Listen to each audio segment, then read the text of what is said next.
Welcome to this explainer. Okay, today we're diving into one of the most famous pieces of literature in human history, Fyodor Dostoevsky's Crime and Punishment. Now, usually when we think of a crime story, we think of a whodunit, right?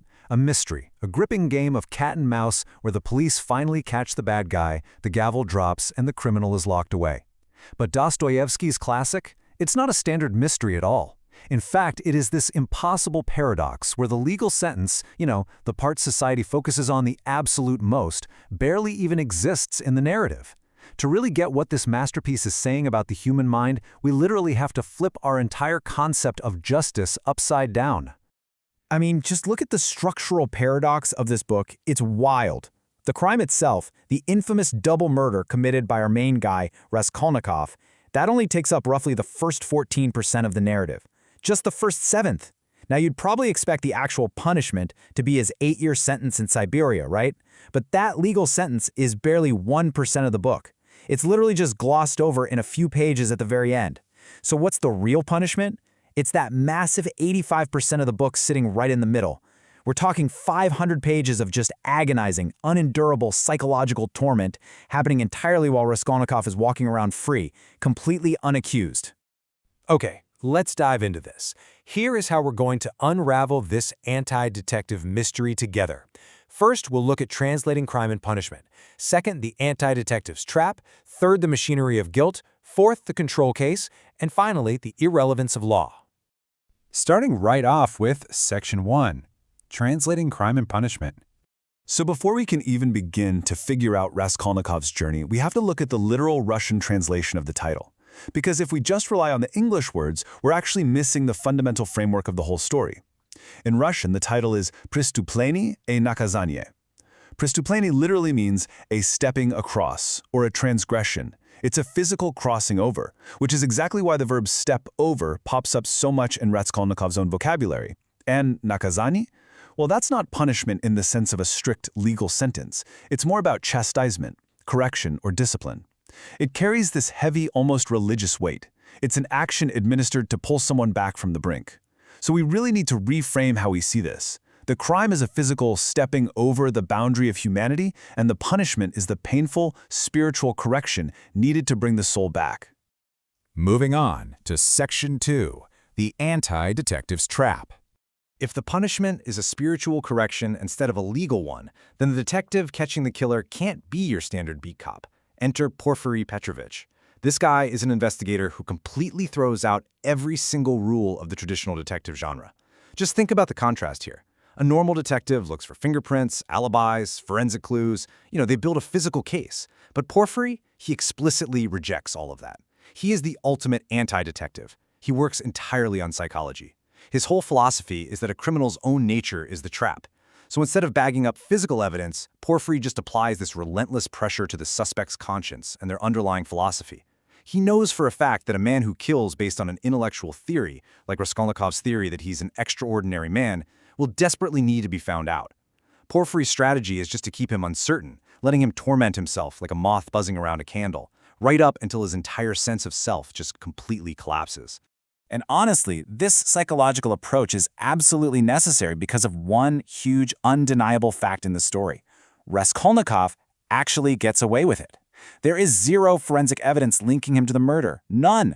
The circumstantial evidence is razor thin.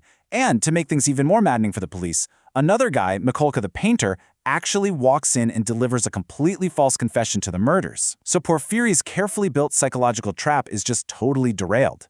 Raskolnikov is free to go. Legally speaking, he won. But this is where the intellectual suspense hits its absolute peak. Porfiry does something no normal detective would ever do. He visits Raskolnikov, looks him in the eye, and tells him plainly that he knows he's the murderer. And then he openly admits he has absolutely no evidence to arrest him. He just casually asks for a voluntary confession.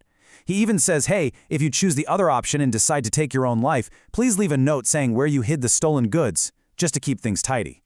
I mean, no way. It's just perfectly calibrated psychological warfare. Raskolnikov's twisted theory basically required a witness, and Porfiry steps right up to be that witness, externalizing all that guilt. All right, let's get into Section 3, the machinery of guilt. So, with the legal threat pretty much gone, thanks to a total lack of evidence and a false confession, the real punishment kicks in. It's this inescapable psychological horror that acts as judge, jury, and executioner long before the law ever even gets involved. Let's look at how this machinery of guilt actually operates. And we aren't just talking about feeling a little bit guilty. Dostoevsky is describing something that operates way deeper and way before moral remorse. It plays out in 5 distinct phases: somatic collapse, a total severance from humanity, a compulsive need to return to the crime, reckless near confessions, and finally, these terrifying dreams.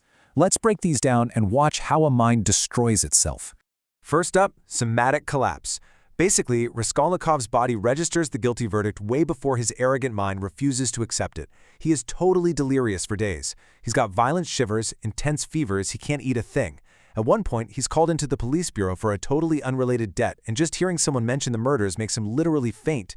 His physical body is violently rejecting what he did. Next comes the compulsion and severance. Raskolnikov literally wanders back to the scene of the crime, finds some workmen renovating the place, and just repeatedly rings the doorbell so he can experience that terrifying sound all over again. He buries the stolen money under a stone and doesn't even bother to count it, which totally ruins his original supposed motive for the crime. But the most painful part is his complete severance from other people. When his mother and sister show up, their love is literally physically intolerable to him. He tells his best friend to get out. He has completely cut himself off from humanity, and that utter, crushing isolation is the actual sentence he's serving. And then, the dreams. The most terrifying one is this plague dream he has in Siberia. He dreams of microscopic trichinae, these tiny parasites infecting all of humanity. But this plague doesn't just give people a cough. It infects them with perfect intellectual conviction. Every single infected person believes they, and they alone, hold the absolute truth. And it leads whole populations to just slaughter and destroy each other in a state of perfect ideological certainty. This dream is so profound because it's here, not in some courtroom, that Raskolnikov's extraordinary man theory finally dies. He sees his own intellectual arrogance for what it is, a deadly plague. Which brings us to Section 4, the control case. Now, you might be wondering about a major objection here. What if a killer just doesn't have a conscience that works like Raskolnikov's? If punishment is totally psychological, does this story say anything about real psychopaths who simply do not care? Well, Dostoevsky actually anticipated this, and his answer is the character Svidrigailov. Svidrigailov is our ultimate control case. This is a guy who, by his own admission, has zero conscience. He commits horrific atrocities and dodges the law completely. No court ever even touches him. But does he get away with it? No way. He is punished by his own fracturing mind. He goes totally mad from hallucinations, he's visited by ghosts, and he's tormented by nightmares of the corrupted innocent. It ultimately drives him to end his own life in a dingy hotel room. The point here is that the human conscience, or even just the fractured soul, convicts the individual exactly where the law has no case. And finally, Section 5, the irrelevance of law. Throughout this whole explainer, we've seen how guilt and correction happen entirely outside the courtroom. So, what is Dostoevsky actually trying to say about institutional punishment and whether it can change a human soul? To get this, we need a little historical context. The novel was written right after the 1864 Russian judicial reforms. This was a time when society was becoming completely obsessed with legal procedures, public trials, and forensic proof. On top of that, socialists at the time were arguing that crime was just a symptom of a badly designed environment. Fix the society and crime magically vanishes. But Dostoevsky, speaking through characters like Razumikin, absolutely tears this idea apart. He argues that treating human nature like a machine completely ignores the living soul. If the socialists are right, a crime is just a design flaw. But Dostoevsky insists that punishment isn't something a judge hands down. It's a profound spiritual debt incurred by the soul itself. And this perfectly illustrates why the physical prison is just totally useless. Eventually, Raskolnikov does confess and is sent away. But listen to this. He spends the first 18 months of his 8-year sentence in a Siberian fortress, and he is completely unrepentant. The state throws him in chains, locks him away, and it changes absolutely nothing in his heart. The only thing he feels bad about is that he was too weak to stick to his own theory. The true correction?